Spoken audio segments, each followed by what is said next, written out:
I've created a cinematic introduction that approaches a story from a different angle, focusing on the quiet emotional tension of Nora's grief rather than dramatic action. The intro avoids exposition and instead concentrates on sensory details and emotional states. The feel of wooden letters under her fingers, the calcified grief in her chest, the weight of water that parallels her emotional burden. The imagery of heat distorting the mountains creates a dreamlike quality that reflects Nora's disconnection from her surroundings, while the crow serves as a silent witness to her ritual mourning. The intro establishes her as someone who has become almost invisible in her own life, a ghost haunting her own life, creating immediate emotional resonance without explaining the plot. This introduction sets the tone for the psychological Western that follows, emphasizing the emotional drought that parallels the physical one and hints at the transformation to come, with the subtle mention of waiting for rain in a land that had forgotten the sound of water. Nora Campbell leveled the Winchester rifle against her shoulder, drew a steady breath, and fixed her gaze on the wolf.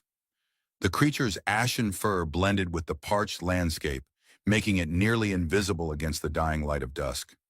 Its paws scraped at the dry earth covering her son's grave, dirt flying in small clouds behind it. The wolf paused, sensing her presence. Nora's finger tightened on the trigger. The sound of the shot cracked across the valley like thunder in a place that had forgotten rain. The wolf collapsed in a heap of gray fur and silence. She approached the disturbed grave, slowly, her boots crunching on the brittle ground. 18 months of drought had turned the once fertile valley into a wasteland of cracked earth and broken promises. The wolf had managed to dig nearly 2 feet down already. Dropping to her knees, Nora began clawing at the dirt with bare hands. A cold fear gripped her chest as she dug deeper and deeper, her fingers becoming raw. When she reached the simple pine box, she hesitated only a moment before prying it open. Empty. She sat back on her heels and stared at the vacant coffin, her hands trembling. The sun dipped below the horizon, casting long shadows across the cemetery. In the distance, a lone coyote howled, the sound carrying across miles of desolation. Morning arrived, mercilessly bright. Nora stood on her porch, staring at the horizon where heat waves distorted the view of the mountains. The ranch had once been something close to paradise. Now it was barely surviving, like everything else in Redemption Valley. Promise, her aging mare hung her head by the empty water trough. Nora lifted the bucket she'd filled from her rationed well supply and poured it in. The horse drank gratefully, but with restrained desperation, an animal learning to live with less. "That's all we've got today, old girl," Nora whispered, running a hand down the mare's neck. Inside her cabin, Nora moved like a ghost through rooms that still bore the imprints of a family. A chair where her husband once sat, now gathering dust. A corner where her son's books remained untouched. 18 months since James's death, and she still couldn't bear to move them. As dusk fell, storm clouds gathered on the horizon, a cruel tease that would likely blow away without delivering a drop of rain. Nora sat in darkness, a half-empty bottle of whiskey, her only companion. She didn't bother lighting a lamp anymore. What was there to see?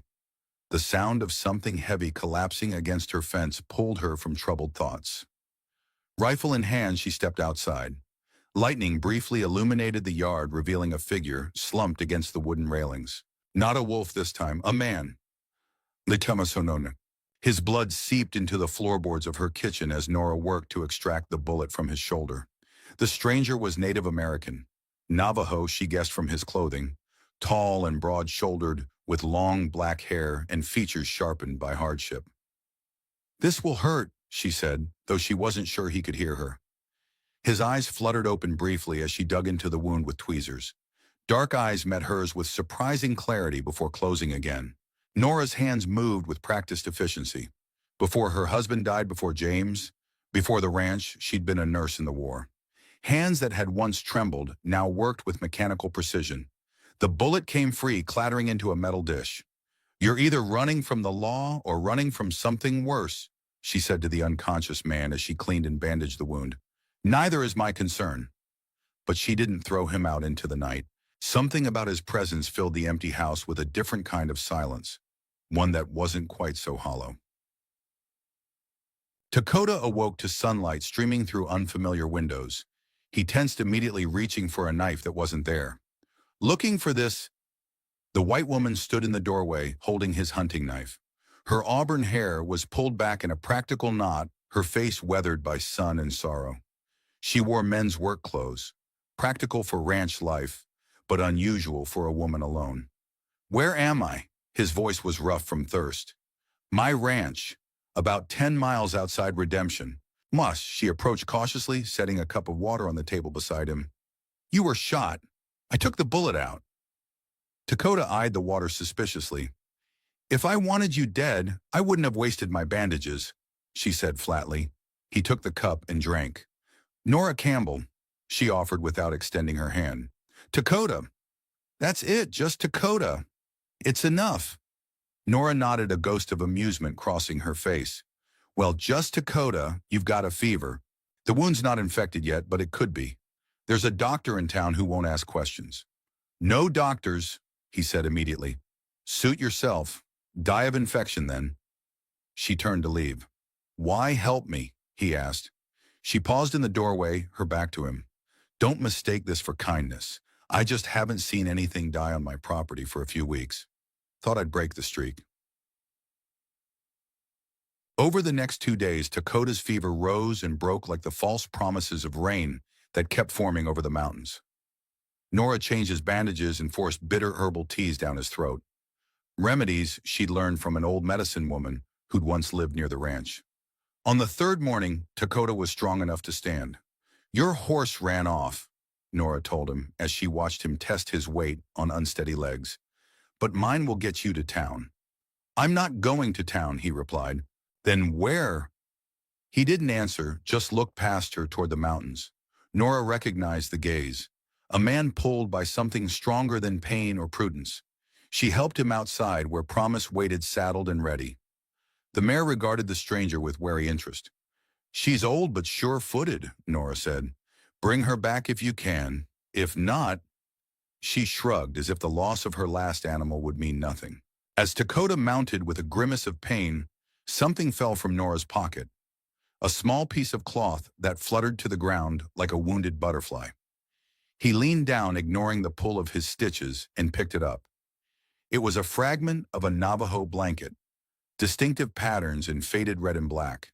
Their eyes met his, suddenly sharp with recognition, hers defensive. "Where did you get this?" he asked, his voice low. Nora snatched it back. "None of your concern, Arthur." But something had changed between them. A current of understanding, or perhaps suspicion, passing like static electricity. Dakota said nothing more, but his grip tightened on the reins. He nodded once in thanks and urged Promise forward, riding away without looking back. Nora watched until horse and rider disappeared into the haze of heat on the horizon. Only then did she unfold the fragment in her palm, running her thumb over the worn pattern. It was all she had left of James that hadn't been buried in an empty grave.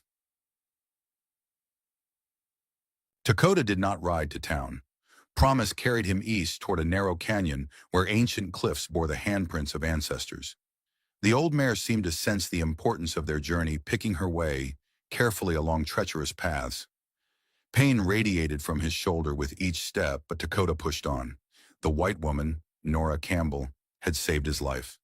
That created a debt, but it wasn't why he'd left. It was the fragment of blanket that drove him forward now. By nightfall, they reached a small Navajo encampment hidden in a box canyon. Children scattered at his approach, running to alert the elders.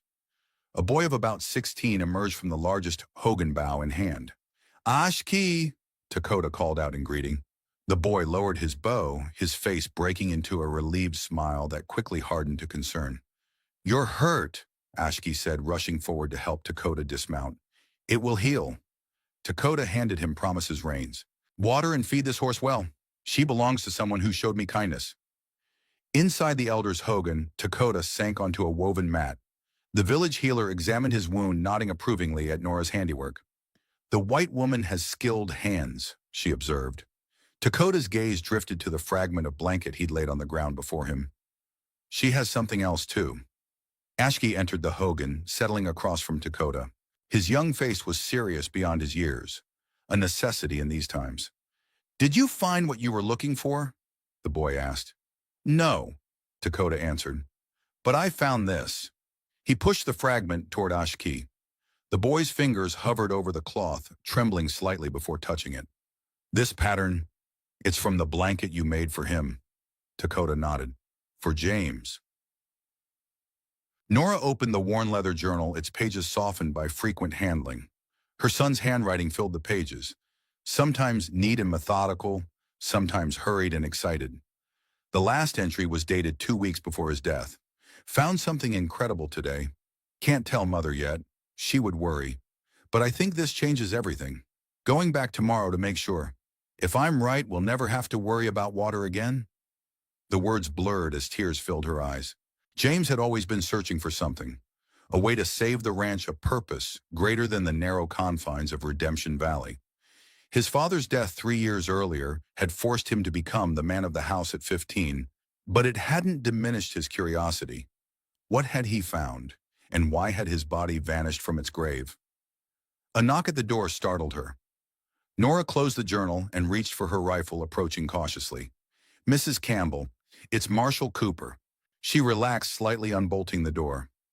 Cooper was Redemption's lawman, a fair-minded sort who'd been kind to her after James's death. Evening, Marshall, she greeted him, not inviting him inside. Cooper removed his hat, revealing sandy hair tinged with gray at the temples. His weathered face bore the permanently squinted expression of a man who'd spent too many years in harsh sunlight. Just making my rounds, he explained, checking on folks outside town. Drought's making people desperate. I'm fine, Nora said. Cooper's eyes drifted past her to the blood-stained bandages she'd forgotten to hide. Expecting trouble, Mrs. Campbell. Always. He nodded, understanding. Heard there was some commotion up north. Army patrol had a run-in with some Navajo. One got away wounded. Nora's expression remained neutral. Is that so? They say he headed this direction. Cooper studied her face. Seen anyone unusual? Just you, Marshall. A smile tugged at the corner of his mouth. Fair enough. He replaced his hat. You need anything from town? We need rain, Marshall. Can you arrange that? If I could, I'd be a richer man than President Cleveland. He tipped his hat and turned to go, then paused. Mrs. Campbell, if you do see anything unusual, you'll let me know. Of course, she lied smoothly. After Cooper rode away, Nora remained on the porch staring at the horizon. The evening air was still and hot, pressing down like a physical weight. In the distance, a dust devil swirled briefly before collapsing. She wondered where Dakota had gone and whether Promise would find her way home. The mare was old, but she knew this land. The same couldn't be said for Nora, who even after 12 years felt like a transplant that had never truly taken root. Inside, she retrieved James' journal and continued reading entries from months before his death. Met an old Navajo man today. He spoke English better than half the folks in town. Told me stories about this valley before the settlers came. Said there was a time when water ran freely through the canyon, when the spirits of the land and the people were in balance. I asked him what happened.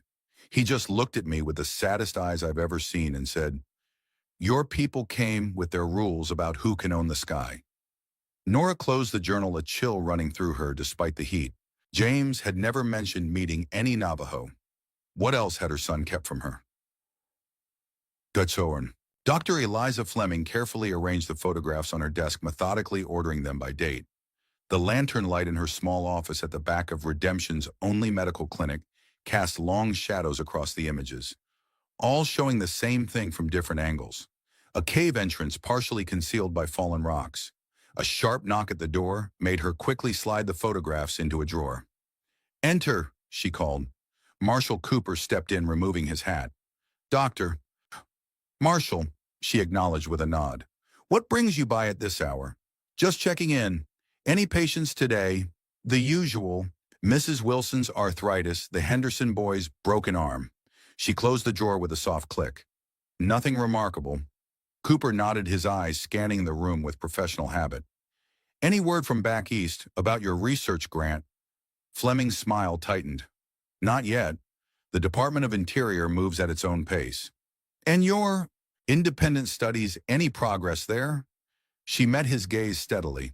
Some, though it would be easier with official support. Some things are better kept unofficial, Doctor. Cooper replaced his hat. Just be careful whose toes you step on. This may be the frontier, but Washington's reach is long. After he left, Fleming reopened the drawer and spread the photographs out again. Alongside them, she placed a piece of paper, a death certificate for James Campbell, cause of death, gunshot wound accidental. She traced a finger over the official seal, her lips pressed into a thin line. Then she pulled out a journal, similar to James's, flipping to a dog-eared page where a pressed flower marked her place. Beneath the dried petals was a sketch of the same cave entrance from her photographs, but with additional markings that indicated a hidden passage. In the margin, a single question was written in James' handwriting: who really owns the water beneath the earth? Serena. 3 days after Dakota's departure, Nora awoke to the sound of hoofbeats. Not one horse, but many. She scrambled for her rifle and rushed to the window.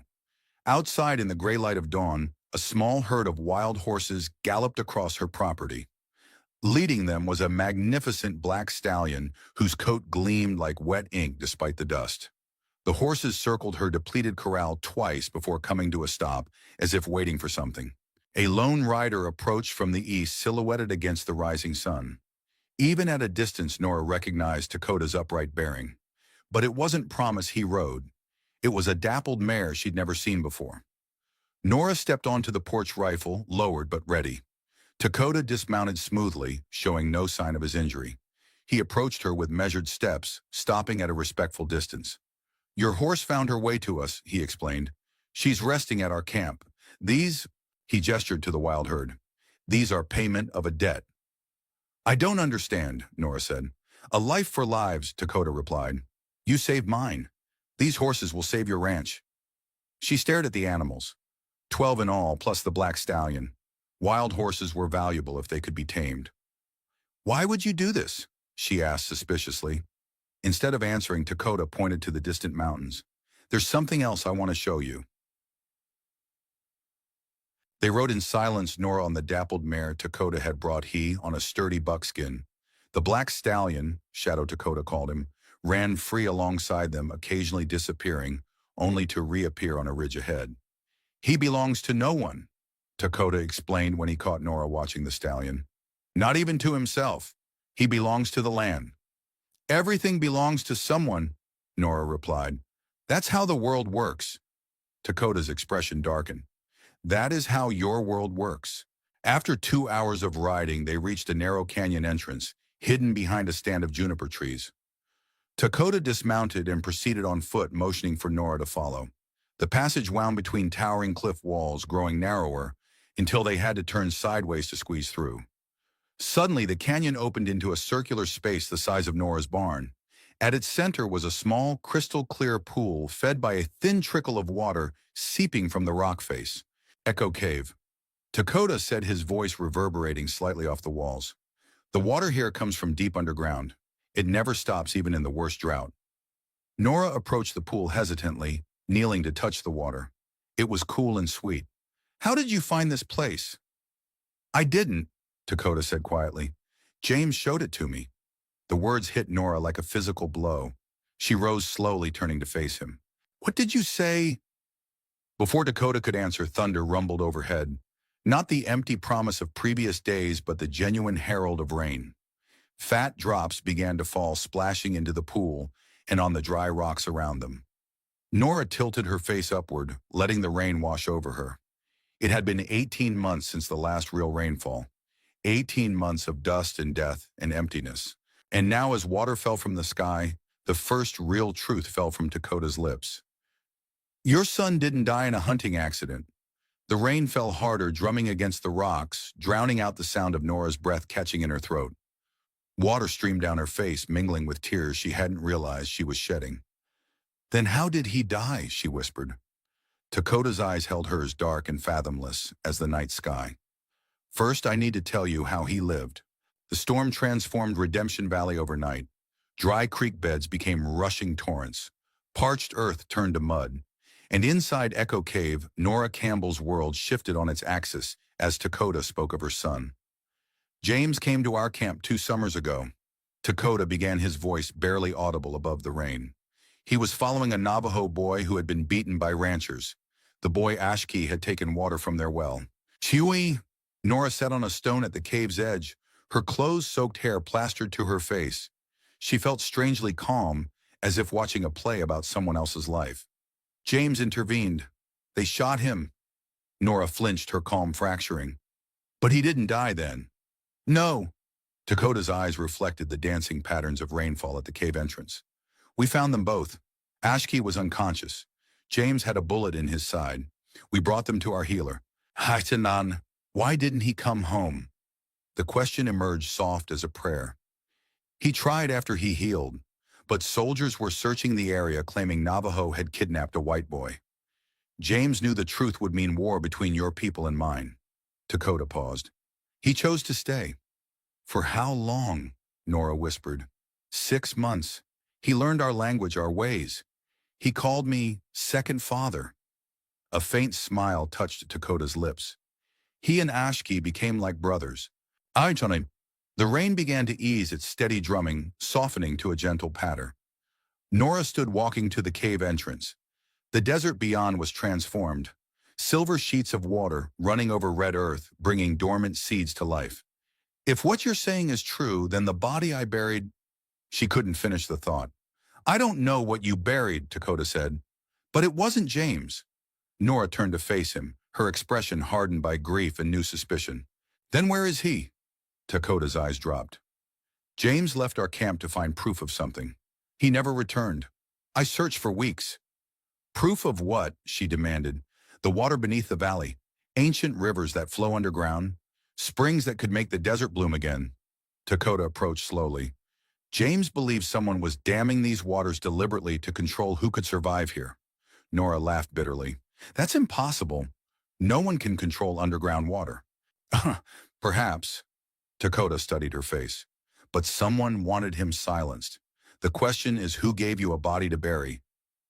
The implication hung in the air between them. Nora remembered the closed coffin, the official from the territorial government who'd brought James's body home, insisting she not view it due to the condition. I want to see where he lived, she said suddenly. Take me to your people. Dakota hesitated. My people don't trust outsiders. I'm not an outsider, Nora responded, steel entering her voice. I'm James's mother. The Navajo camp was hidden in a narrow canyon that opened like a secret drawer in the landscape.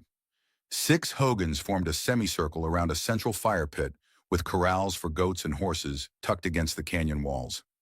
Children who had been playing stopped to stare as Dakota led Nora into their sanctuary. An elderly woman emerged from the largest hogan, her silver hair bound in a traditional style, her eyes sharp as obsidian. Several younger women gathered behind her, whispering. Grandmother Dakota addressed her in Navajo, then switched to English. This is Nora Campbell, James's mother. The old woman's gaze raked over Nora, assessing.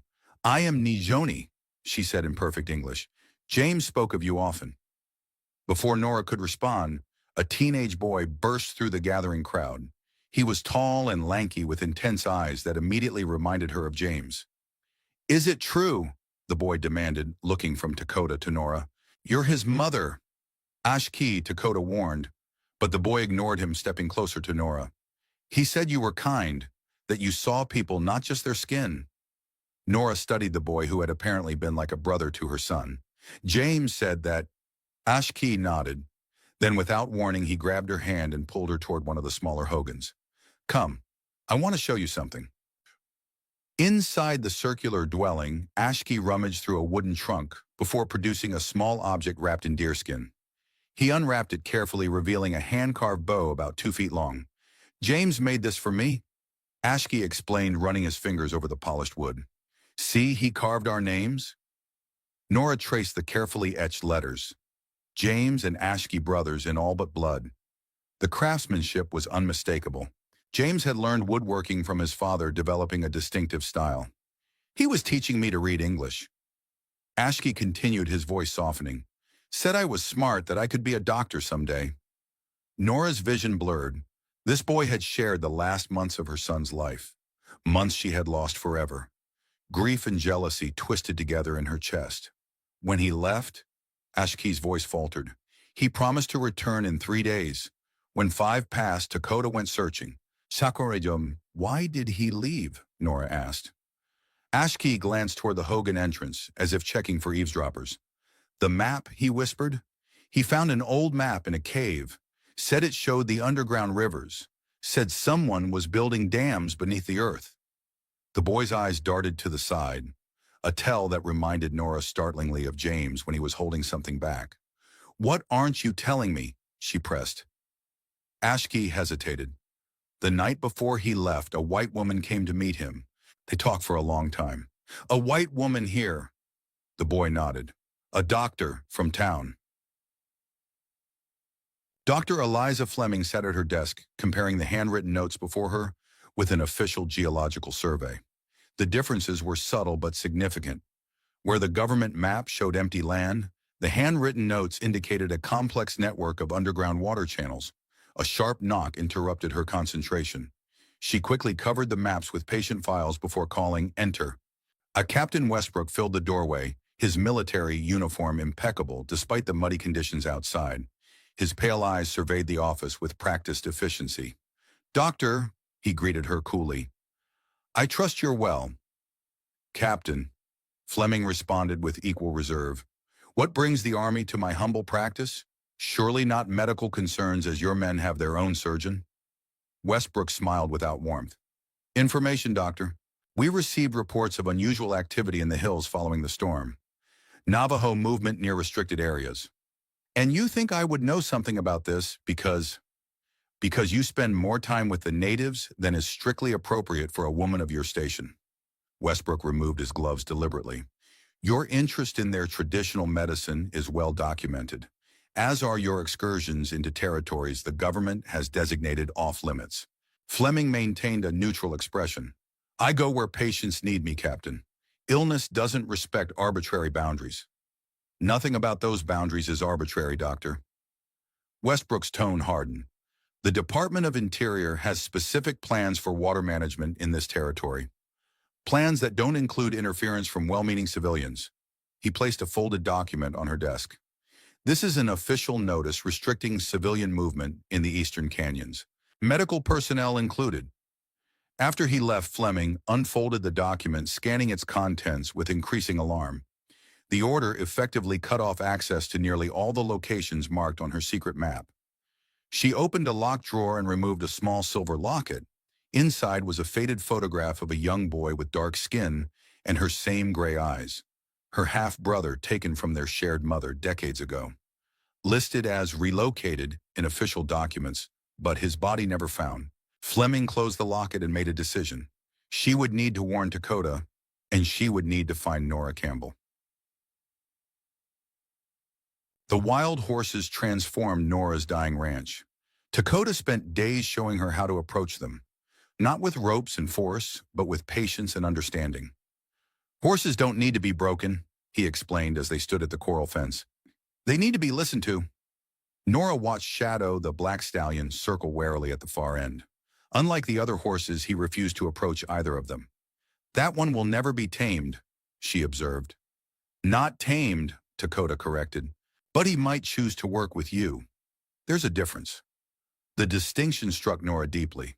So much of her life had been about taming. The land, the animals, even her own grief. The idea of working with, rather than against, was foreign, but appealing. As spring advanced, tender green shoots appeared across the valley. The single rainstorm had awakened dormant life. Nora brought the map from Echo Cave to Dr. Fleming, who confirmed Dakota's incredible theory. Someone was indeed manipulating the underground water flow. "These structures here," Fleming pointed to markings on the map, "they're not natural formations. They're man-made dams redirecting water away from small ranchers toward land owned by Westbrook's investors." "But why?" Nora asked. "What purpose does it serve to drive us off our land?" "Control," Fleming replied simply. "Those who control water control everything in the desert." Over the following weeks, an unlikely alliance formed between the three of them. Fleming provided medical supplies and information from town. Dakota showed them hidden springs and caves where water still flowed. Nora offered her ranch as neutral ground where they could meet safely. Marshal Cooper began to visit more frequently, his questions becoming more pointed. Each time Nora deflected his curiosity with practiced ease. "Just checking on you, Mrs. Campbell," he'd say, hat in hand on her porch. "Still breathing, Marshal," she'd reply.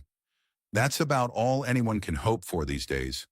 But his eyes would drift to the fresh tracks around her property, the improved condition of her horses, the subtle signs of renewal. Heard you've been seeing quite a bit of Dr. Fleming lately, he commented during one visit. Everything all right with your health? Women's troubles? Nora answered bluntly, knowing it would end his questioning. Nothing that concerns the law. After he left, she watched his progress from her window, wondering which side Cooper was really on. In Redemption Valley, almost nothing was as it seemed. Ashki arrived at the ranch one evening as darkness fell, his pony lathered from hard riding. "Soldiers!" he gasped when Dakota met him at the corral. "They're searching all the canyons. Grandmother sent the others deeper into the sacred lands, but she said I should warn you." Nora brought the boy inside, setting a plate of food before him, while Dakota paced the kitchen. "They know something," Dakota muttered. "Or someone told them," Nora suggested. Ashki looked between them, his youthful face troubled. "What will you do?" Neither adult answered immediately. Finally, Dakota said, "We need to find the main dam, the one controlling all the others. James was looking for it when he disappeared." "And if we find it," Nora asked, "we destroy it." Dakota's expression was resolute. "Return the water to its natural flow." "That's sabotage," she pointed out. "The army would hang us all. They'll hang us anyway if they connect us to their precious dams." Dakota knelt beside Ashki. "Did you bring it?" The boy nodded, reaching into his shirt to produce a folded piece of paper. Dakota spread it on the table, another section of the map showing an area they hadn't yet explored. "James drew this the night before he left," Ashki explained. "He said it was the most important part." The map showed a narrow canyon leading to what appeared to be a large circular chamber. This marks the spot James had written beside it. "Tomorrow," Dakota decided. "We leave at dawn." Later, after Ashki had gone to sleep, in the spare room that had once been James's, Nora and Dakota sat on the porch watching distant lightning flash silently over the mountains. "What aren't you telling me?" Nora asked quietly. Dakota's profile remained impassive in the darkness. "What do you mean?" "About James. About what happened to him." She turned to face him. "I've seen how you look away when you speak of his disappearance. You know more than you're saying." A long silence stretched between them. When Dakota finally spoke, his voice carried the weight of a confession. "I was tracking him when it happened. I stayed too far back, not wanting to intrude on his mission." His hands tightened into fists. "I heard the shots. By the time I reached the canyon, there were soldiers everywhere. I saw them carrying something wrapped in a blanket." "His body," Nora whispered. Dakota nodded. "I couldn't get closer without being seen. I failed him. And the men who shot him. Army uniforms, captain's insignia. I couldn't see his face." Nora absorbed this, a cold anger replacing her grief. "Westbrook, I can't be certain." "I can." She stood abruptly. "We leave tonight, not tomorrow. I won't wait another day to find the truth." The canyon was narrower than it appeared on the map, forcing them to proceed in single file. Nora led with a lantern, Dakota followed, and Dr. Fleming brought up the rear. They had left Ashki behind despite his protests, unwilling to risk the boy's safety. "The entrance should be just ahead," Fleming whispered, consulting James' map by the dim lantern light. The passage suddenly widened into a cathedral-like chamber. Nora raised the lantern higher, revealing ancient pictographs covering the walls, symbols of water rain and rivers flowing beneath the earth. "The ancestors knew," Dakota said softly, touching one of the drawings. "They recorded the underground rivers thousands of years ago." At the center of the chamber stood a more modern construction, a concrete pillar rising from floor to ceiling, with metal valves and pipes extending outward like the spokes of a wheel. "This controls everything," Fleming breathed, approaching the structure. "Pressure levels, flow direction. It's ingenious in a terrible way." Nora examined the mechanisms, her nurse's mind appreciating the precision, while her mother's heart burned with fury. This machine had cost her son his life. "Can we destroy it?" she asked. Fleming shook her head. "Not without causing catastrophic flooding. It would have to be adjusted gradually over days." "Cool, with them we document it." Dakota decided, producing a small camera Fleming had brought. "Proof for the authorities in Washington." "Assuming Washington isn't part of this," Nora said bitterly. As Fleming began photographing the structure, Dakota explored the perimeter of the chamber. He stopped suddenly crouching to examine something on the ground. "Nora," he called softly. She joined him holding the lantern low. In the dusty floor lay a tarnished pocket watch. With trembling fingers, she picked it up and opened the case. Inside was an inscription, "To James on your 16th birthday. With love, Mother." "He was here," she whispered. A metallic click echoed through the chamber, the unmistakable sound of a gun being cocked. "Yes, he was," said Marshal Cooper, emerging from a side passage with his revolver trained on them. "And now, so are you." Fleming froze by the control pillar, camera in hand. Dakota moved subtly, positioning himself between Cooper and Nora. "Don't be stupid, Indian," Cooper warned. "I've got nothing against you personally, but I will shoot if I have to." "Marshal," Nora started. "Save it, Mrs. Campbell." Cooper's usually friendly demeanor had vanished. "You're trespassing on federal property. All three of you are looking at serious charges."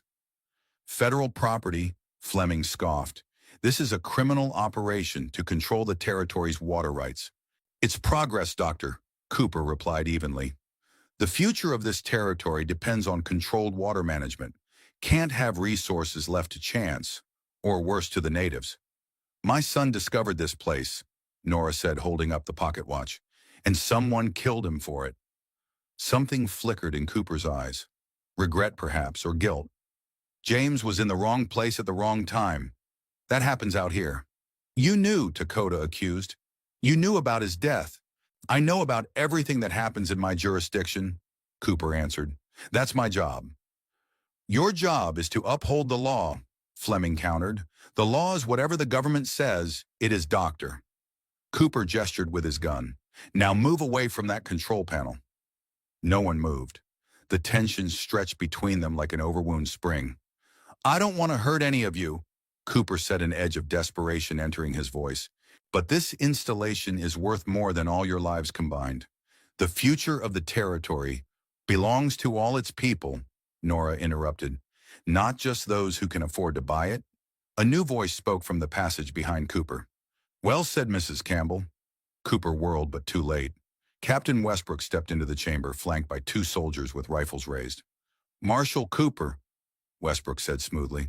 "How disappointing to find you here, and with such interesting company." "Captain," Cooper lowered his gun slightly. "I was just apprehending these trespassers." "Of course you were." Westbrook's smile was cold. "Just as you've been reporting all their movements to me these past weeks." Cooper's expression faltered. "I don't know what you mean." "Don't bother denying it. We intercepted your telegrams to Washington." Westbrook approached, his boots echoing on the stone floor. "Did you really think the Department of Interior would side with you over the Army? This installation is a matter of national security?" Understanding dawned on Nora. "Cooper wasn't working with you. He was investigating you." "Unsuccessfully," Westbrook sneered. "The Marshal has a regrettable tendency to sympathize with undesirables." He glanced dismissively at Dakota and Fleming. "It's made him unreliable." One of the soldiers relieved Cooper of his weapon. The Marshal's shoulders slumped in defeat. "Now then," Westbrook continued, turning his attention to the others, "Dr. Fleming, your unauthorized research ends today. As for you, Mrs. Campbell," his eyes fell to the pocket watch in her hand, "I believe you've been looking for answers about your son's unfortunate accident. Perhaps I can provide some closure." Dakota tensed beside Nora. She felt his readiness to act to protect her, but also the futility of it. They were outnumbered and outgunned. "James was an idealistic young man," Westbrook said, circling them like a predator. "Much like his mother, it seems. He stumbled upon this facility and drew some incorrect conclusions. When approached by my men, he fled, firing wildly. They had no choice but to return fire." "That's a lie," Dakota growled. "James wasn't armed. And how would you know that, I wonder?" Westbrook's attention shifted to Dakota. "Unless you were there? Unless you were involved?" Fleming stepped forward. "I know about the dams, Captain. I've documented everything and sent copies to colleagues back east. This won't stay buried." "You assume anyone will care, Doctor," Westbrook replied. "Progress requires sacrifice. The nation's interests outweigh the concerns of a few disgruntled locals." One of the soldiers approached Westbrook, whispering something in his ear. The captain frowned, then nodded. "It seems we have another guest," he announced. "Bring him in." The soldier returned, dragging a struggling figure. Eshkai, his face bloody from a recent beating. "No!" Dakota lunged forward but was quickly restrained by the second soldier. Nora's heart constricted at the sight of the boy. Of course he had followed them, wanting to be part of the mission to honor James. "Well, well," Westbrook said, examining Ashki with clinical detachment. "Another native where he doesn't belong. This territory seems plagued with them." "Let him go," Nora demanded. "He's just a boy. A boy who's trespassing on a restricted military installation." Westbrook turned to his men. "Take them all to the surface. We'll let the authorities in Redemption decide their fate." As the soldiers began herding them toward the exit, Nora's fingers closed around James's pocket watch. The second hand had begun to tick, though she hadn't wound it. Impossible after so long underground. Unless... She caught Dakota's eye and glanced meaningfully at the watch. His gaze dropped to it, then back to her face, a question in his eyes. "Trust me," she mouthed silently. As they reached the narrowest part of the passage, Nora stumbled, deliberately colliding with the soldier guarding Fleming. "Clumsy woman," the soldier muttered, shoving her forward. In that moment of distraction, Nora pressed the crown of the watch 3 times in quick succession. A soft click emanated from the timepiece, followed by a mechanical whirring. James had always loved creating gadgets, a talent inherited from his father. His final creation, it seemed, had been waiting for its moment. The watch began to emit a high-pitched whistle. Nora tossed it behind her into the chamber they had just left. "Run!" she shouted. Dakota reacted instantly, grabbing Ashki and pulling him forward. Fleming pushed past the confused soldiers. Cooper, seizing the moment, tackled one of the men. Behind them, a deafening explosion rocked the tunnel. The control pillar designed to withstand pressure, but not sabotage, ruptured. Water began to surge through the fractured pipes. They ran as the tunnel began to collapse behind them, earth and stone giving way to the force of liberated water. Westbrook's scream was cut short as the chamber flooded. Daylight appeared ahead, the tunnel entrance. They burst out into the open air, moments before the passage sealed itself with a final, thunderous rumble. Nora fell to her knees on the canyon floor, gasping for breath. Beside her, Dakota held Ashki, checking the boy's injuries. Fleming helped Cooper to his feet, the marshal's face a mask of shock. The ground beneath them trembled with the force of water, finding new paths, breaking through the artificial barriers that had contained it for too long. "What did you do?" Cooper asked, staring at Nora in disbelief. "What James would have done," she answered. "Set the water free." In the distance, a sound like distant thunder grew louder. Not rain this time, but the roar of newly liberated springs erupting across Redemption Valley. 2 weeks after the destruction of the control chamber, Redemption Valley transformed. Springs long dormant bubbled to the surface. Dry creek beds flowed with crystal water. The parched earth drank deeply, and wildflowers erupted across the landscape in explosions of color. But human matters resolved less naturally than the water's course. Nora stood on her porch watching riders approach from town. Marshal Cooper at the head, flanked by 4 unfamiliar men in suits. Their formal attire seemed absurdly out of place against the wild backdrop of the valley. "Trouble," she murmured to Dakota, who stood beside her. "Government men," he agreed grimly. "Washington has finally noticed us." Since the incident at the cave, an uneasy truce had settled over the valley. Captain Westbrook was presumed dead along with one of his soldiers. The surviving soldier had fled back to the fort with wild tales of native sorcery and vengeful ghosts. Cooper, caught between duty and conscience, had asked only that they remain on Nora's property until things sorted themselves out. Now it seemed things had sorted themselves out. Cooper dismounted, first his expression unreadable. "Mrs. Campbell, Dakota, this is Deputy Director Hammond from the Department of Interior and his associates." Hammond was a barrel-chested man with a neatly trimmed beard and penetrating eyes. He removed his hat with practiced courtesy. "Mrs. Campbell, I've heard a great deal about you." "Have you now?" Nora replied, making no move to invite them inside. "Indeed." Hammond gestured to his companions. "These gentlemen represent various interests in Washington. We've come concerning the recent incidents in the territory." "You mean the illegal damming of underground water sources?" Dr. Fleming emerged from the house, her chin raised defiantly. or the military conspiracy to control those resources, or perhaps the murder of James Campbell to cover it all up? Hammond's eyes narrowed at Fleming.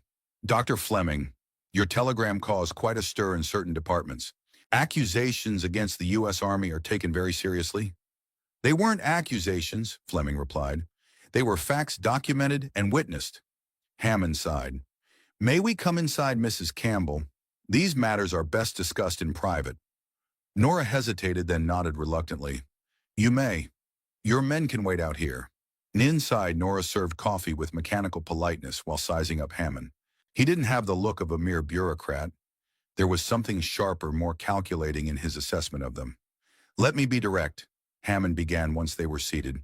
The installation you destroyed was part of a classified Army project authorized under the Western Development Act of 1879. Classified because it was illegal, Fleming interjected. Hammond gave her a cold look. The legality is complex, Doctor. The project's goal was to create stable water resources for planned settlements, to ensure American interests in territories vulnerable to foreign influence. Foreign influence? Dakota's voice was dangerously quiet. You mean native people who lived here for thousands of years before your government existed? The political reality, Hammond began.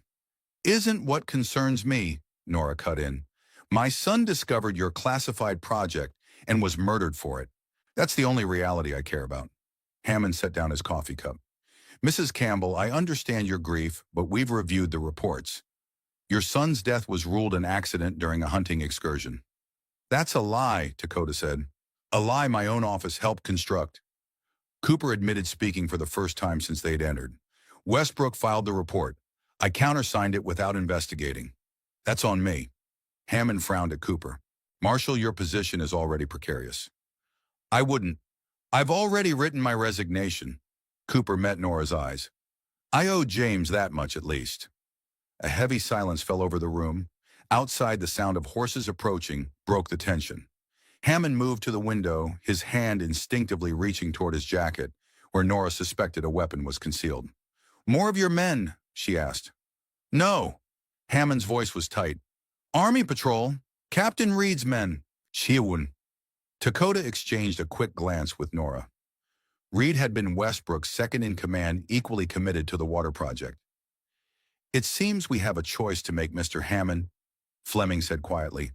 Where do your true loyalties lie, with justice or with covering up crimes committed in your government's name? Hammond turned from the window, his face troubled.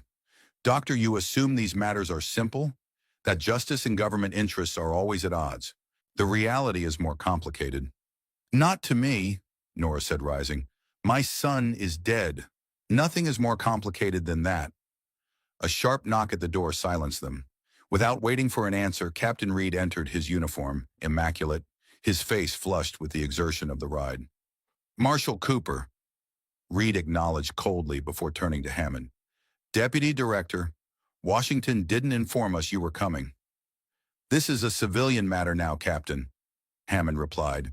The Department of Interior has assumed jurisdiction over the incident. Reed's jaw tightened. With all due respect, sir, the Army doesn't recognize Interior's authority in this matter. These people destroyed government property and caused the death of Captain Westbrook. Allegedly, Hammond corrected. I have witness testimony. Reed gestured and a soldier entered behind him, the man who had escaped the tunnel. Private Williams saw everything. Williams's eyes darted nervously around the room, fixing briefly on Dakota before looking away. Then I'm sure Private Williams also saw the illegal water control system, Fleming challenged, and can testify to Captain Westbrook's actions against unarmed civilians. Careful, Doctor, Reed warned. Slander against a decorated officer isn't slander if it's true, Cooper interrupted. I've documented Westbrook's activities over the past year. Illegal seizure of land, harassment of native settlements, unauthorized military operations. Reed's hand moved to his sidearm. Marshal, you're interfering with Army business. No, Captain, Hammond interjected. You're interfering with a federal investigation. He produced an official document from his coat. By executive order, all military operations in Redemption Valley are suspended pending review. You and your men are to return to Fort Garrison immediately. Reed scanned the document, his face darkening. This doesn't change anything. Justice will be served. Yes, Nora agreed quietly. It will. After Reed and his men departed, Hammond turned to the others with a calculating expression. That buys us some time, but not much. The army won't surrender this territory easily. There's too much at stake. What exactly is at stake, Mr. Hammond? Fleming pressed. Why is this valley so important? Hammond hesitated, then seemed to make a decision. The underground aquifer beneath Redemption Valley is one of the largest in the West. Whoever controls it controls development across 3 territories for the next century. And the government wants that control, Dakota stated. Certain elements do, Hammond acknowledged. Others prefer to see resources managed locally by those with direct interests. He turned to Nora. Your son understood this. His journals made that clear. Nora stiffened. You've read James's journals. Copies were sent to my office anonymously last month. Hammond smiled faintly. I suspect Dr. Fleming's hand in that. Fleming neither confirmed nor denied it. James proposed a radical solution, Hammond continued. A water trust controlled jointly by landowners, tribal representatives and territorial authorities. Equal access, shared maintenance responsibilities. Shared control, Dakota murmured. Like the old ways. Hammond nodded. It's unorthodox, but potentially viable.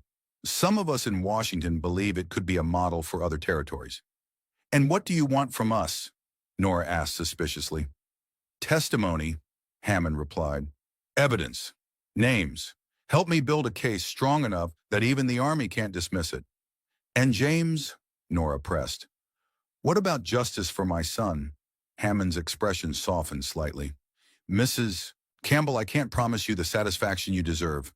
Westbrook is beyond earthly justice now, but I can promise that your son's vision won't die with him. After Hammond left with Cooper to begin collecting formal statements, Nora sat alone on the porch watching the sunset paint the newly green valley in gold.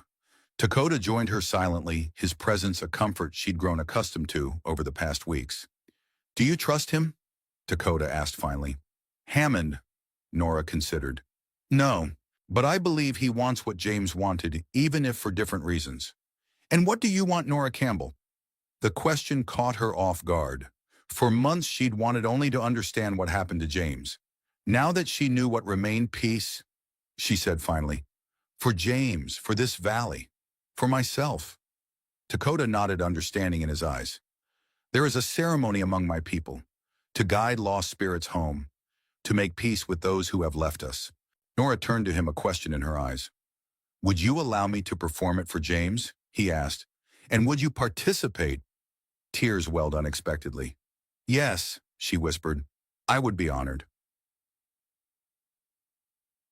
The journey to the Navajo camp took on the quality of a pilgrimage. Nora rode alongside Dakota with Eshki and Dr. Fleming following behind. The boy had recovered from his injuries with the resilience of youth, though a new seriousness shadowed his eyes. They traveled in silence, each lost in private thoughts. The landscape they passed through was transformed, not just by the liberated waters, but by Nora's perception.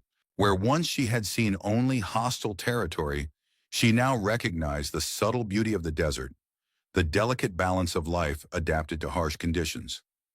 At the camp, Najoni greeted them with dignified welcome. The old woman had prepared for their arrival, instructing the other tribal members in the preparations for the ceremony. You bring new water to old lands, she said to Nora, and new life to old griefs. This is good. As dusk fell, the community gathered around a central fire. Nora sat beside Najoni with Fleming nearby. Ashki helped Dakota prepare bringing sacred items from the elders' Hogan. The ceremony is called Hojo Uji, blessing way, Najoni explained to Nora. It restores harmony between the living and those who have passed into the spirit world. Will I feel James? Nora asked hesitantly. Najoni's wrinkled hand covered Nora's. You already feel him. The ceremony helps you recognize what has always been there. The ritual began with Dakota creating a sand painting on a cleared space near the fire. Intricate patterns representing the 4 sacred mountains, the path of water, and the journey of spirits. As darkness deepened, Dakota began to sing in Navajo, his deep voice rising and falling in ancient patterns. Other voices joined in harmony, creating a tapestry of sound that seemed to vibrate through Nora's very bones. Ashki approached her holding something wrapped in a Navajo blanket, the same pattern as the fragment she'd carried. He placed it in her hands. "James wanted you to have this," the boy said. "He made it for you, but never had the chance to give it." Nora unwrapped the bundle with trembling fingers. Inside was a small wooden carving of a horse, exquisitely detailed, unmistakably James's work. The horse stood proud, one foreleg raised, head held high. Its lines suggested movement freedom. "He called it Promise," Ashki explained. "Like your mare. He said it would always find its way home." Tears flowed freely down Nora's face as she cradled the carving. In that moment, she felt her son's presence more powerfully than she had since his death. Not as a ghost or spirit, but as a continuation of love that transcended physical existence. Dakota gestured for her to approach the sand painting. Following his instructions, she placed the carving at its center, then added a pinch of earth from James's empty grave, which she had carried in a small pouch. "Speak to him," Dakota said softly. "Say what remains unsaid." Nora closed her eyes, aware of the community watching, but somehow unself-conscious. "James," she began, her voice barely audible. "My beautiful, curious boy. I thought I knew what happened to you, but I didn't know who you had become. Now I see that you grew into exactly the man your father and I hoped you would be. Brave, compassionate visionary." She touched the carving gently. "I'm so proud of you, for finding a second family when you needed one, for seeing beyond the boundaries others created, for believing that water-like love belongs to no one and everyone." Her voice strengthened.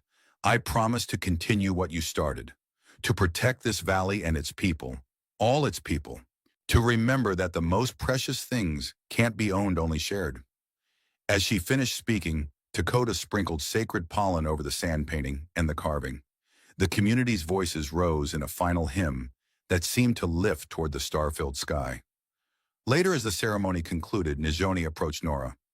"You have honored us by sharing your grief. Now you must honor your son by continuing your life." "I don't know how," Nora admitted. The old woman smiled. "Yes, you do. The water knows its path, even through stone. So does the mother's heart." 3 days later, an unexpected visitor arrived at the ranch. Ashki spotted the rider first, a woman on horseback approaching from the direction of Redemption. "Dr. Fleming." Nora greeted her from the corral where she and Dakota were working with the younger horses. "We didn't expect you back so soon." Fleming dismounted, her face grave. "Hammond is gone, recalled to Washington suddenly." "What does that mean for the investigation?" Dakota asked. "It's been officially closed." Fleming handed Nora a folded newspaper. "This was published in the Territorial Gazette yesterday." The headline read, "Tragic Accident Claims Army Captain. Westbrook Dies in Flash Flood While Inspecting Water Resources." "They're burying it," Nora said flatly. "Along with everything else," Fleming confirmed. "The water project, James's murder, all of it." Dakota's expression darkened. "And the water rights. That's why I came immediately." Fleming pulled a sealed envelope from her saddlebag. "This arrived for you by special courier Nora. I thought it might be important." The envelope bore the seal of the Department of Interior. Inside was a brief letter and a legal document. "What is it?" Ashki asked, peering over Nora's shoulder. "A deed," she answered, scanning the document in disbelief. "To the entire eastern section of Redemption Valley, including the underground water rights. In my name." Fleming's eyebrows rose. "Hammond." "It's signed by the Secretary of Interior himself." Nora read from the accompanying letter, "In recognition of prior claims and as compensation for losses sustained." It's dated before Hammond even came here. "This was planned," Dakota realized. "Hammond knew what he would find. Or he needed us to find it for him," Fleming suggested, "to provide leverage against the Army faction."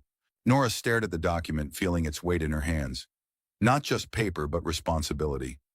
Power. "What am I supposed to do with this?" "Whatever James would have done," Ashki said simply. The answer crystallized in Nora's mind with perfect clarity. "Fleming, I need a lawyer. One who isn't afraid to create something new."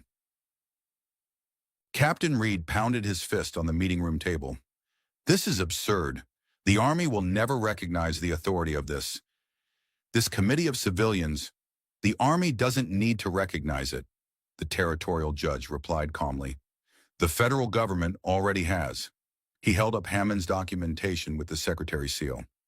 This water trust has been legally established under territorial law with federal approval.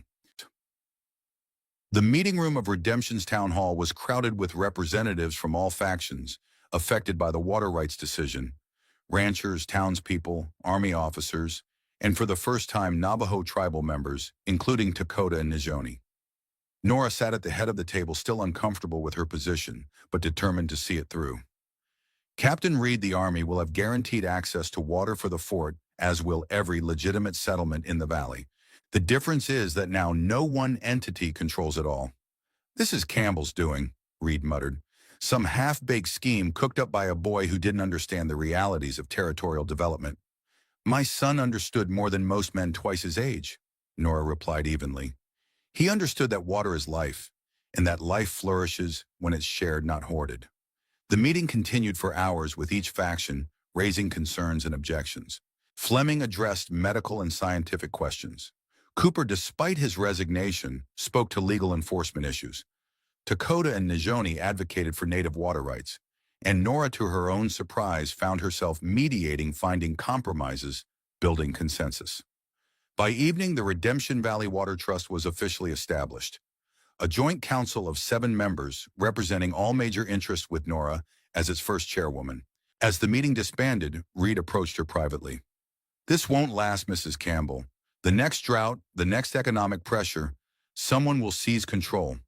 Perhaps, Nora acknowledged, but they'll have to fight all of us, not just one widow on a failing ranch. Reed studied her with grudging respect. Your son must have been quite a young man. He was, Nora agreed, and he still is in the ways that matter most. Summer faded into autumn. The valley flourished as long dormant springs continued to flow, creating new wetlands and revitalizing old grazing areas. Nora's ranch transformed from a struggling homestead to a center of activity, not just for the Water Trust meetings, but for a new purpose that evolved organically. Ashki was the first arriving with his few possessions in a determined expression. I want to learn English properly, he announced, and mathematics and science. Like James said, I could. Fleming began riding out twice weekly to tutor him. Soon other Navajo children joined their parents cautiously, allowing them to learn the white man's knowledge alongside their traditional education. Dakota remained ostensibly to help with the horses, but increasingly as a partner in all aspects of ranch life. Their relationship evolved slowly, built on mutual respect and shared grief that gradually transformed into something neither had expected to find again. One evening, as they sat on the porch watching the sunset, Dakota said, "The tribe has been invited to perform a blessing at the town's harvest festival, the first time in the territory's history." "Will you go?" Nora asked. "We will." He turned to her. "Will you come with us as family?" The word hung in the air between them, weighted with meaning beyond its simple syllables. "Is that what we are?" Nora asked softly. "Family." "We are what we choose to be," Dakota replied. "The water doesn't ask permission to flow where it's needed. Neither should the heart." Nora considered his words, feeling the truth of them resonate with something that had been growing inside her, a capacity for joy she'd thought had died with James. "Yes," she answered finally, "as family." The Harvest Festival transformed Redemption's dusty main street. Bunting and lanterns hung from every building. Tables groaned under the weight of food, the first abundant harvest in years. Children of both cultures played together, their laughter a universal language. Fleming found Nora watching the festivities from the periphery. "Quite a change from last year," the doctor observed. "In more ways than one," Nora agreed. "Hammond sent another letter," Fleming said, lowering her voice. "He's been promoted. Apparently, the Redemption Valley Water Trust is being studied as a model for other territories." "James would have liked that." "Yes." Fleming hesitated. "There's something else. The investigation into Westbrook's activities has been reopened. Quietly but officially. Cooper has been asked to testify in Washington." Nora absorbed this news with surprising equanimity. Will justice be done? Some measure of it, Fleming replied, though I doubt the full truth will ever be made public. The truth lives in the land now, Nora said, gesturing to the valley beyond the town, in the water flowing freely again, in children learning together. The ceremonial blessing began with Dakota and the tribal elders creating a sacred circle in the town square.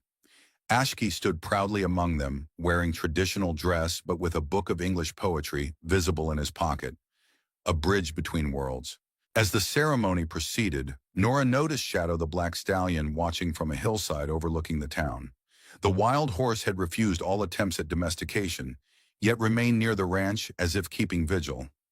Reed appeared beside her, following her gaze. Magnificent animal, he commented. Still trying to tame him. No, Nora replied. He's teaching us something about freedom, about choosing where you belong without surrendering who you are.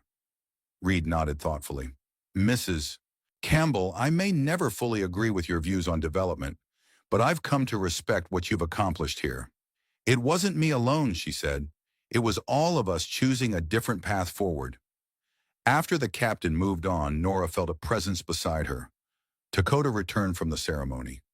It's time, he said simply. Together they walked to the center of the square, where Ashki waited with a small wooden box. Inside was the carving of promise that James had made, now resting on a bed of earth from his empty grave. Nijoni began a prayer in Navajo, which Dakota translated softly for the gathered townspeople.